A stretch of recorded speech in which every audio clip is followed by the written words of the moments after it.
ჩვენ მუშაობთ, რომ მაქსიმალურად აღვადგინოთ დახურული საბავშვო ბაღები, გავარემონტოთ და ჩვენი პატარებისთვის შევქმნათ უკეთესი პირობები და საერთო ჯამში ეს არ არის პირველი და არც ბოლო, რომელზეც ჩვენ მუშაობთ, მათ შორის მუშაობთ ახალი საბავშვო ბაღების მშენებლობაზე და თუ წელს 7 ბაღი ქონა გათვალისწინებული მომდევნო წლისთვის 10 ახალი საბავშვო ბაღი აშენდება ქალაქის ტერიტორიაზე, ისევე როგორც 100-მდე ბაღში ჩვენ ჩავატარეთ სარემონტო სამუშაოები, სადაც მოვაწესრიგეთ პირობები და დამატებით ჯგუფები გავხსნით, ასე რომ ძალიან აქტიურად მუშაობთ იმისათვის, რომ ჩვენს პატარებს გქონდეთ უკეთესი პირობები. დახურული ბაღების აღდგენა არის ჩვენი ერთ-ერთი პრიორიტეტი. წლების განმავლობაში 50-მდე საბავშვო ბაღი დაიხურა და ჩვენ, ანუ ახალი ადმინისტრაცია, მერიის ახალი ადმინისტრაცია და სააგენტოს ახალი ადმინისტრაცია ერთობლივად ვახორციელებთ დახურული ბაღების დაბრუნებას და საავზელო პროცესების განახლებას საბავშვო ბაღებში. აღნიშნულ საბავშვო ბაღშიც ბაღიც იყო დახურული.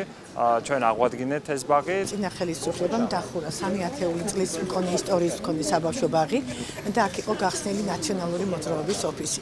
და როცა მე მოვდიოდი წინა საარჩევნო პროცესში მოსახლეობასთან მე ყოველთვის ვამბობდი, რომ მე შევეცდებოდი პირველ ყოვლისა მოსახლეობას დაუბრუნებდი საბავშვო ბაღებს, რომელიც წინა ხელისუფლების მიერ იქნა დახურული. ასეთი ჩუღურეთში არის 3 დაახლოებით და ჯერჯერობით ჩვენ გავხსენით კიევის ქუჩაზე, თქვენ თავად ხედავთ, რომ არის ძალიან კარგი გარემო და მე ვუსურებ ჩუღურეთებს, რომ კიდევ ასეთი ობიექტების გახსნა და დაბრუნება მოსახლეობისათვის მათ სამსახურში კიდევ ბევრი ყოფილიყოს.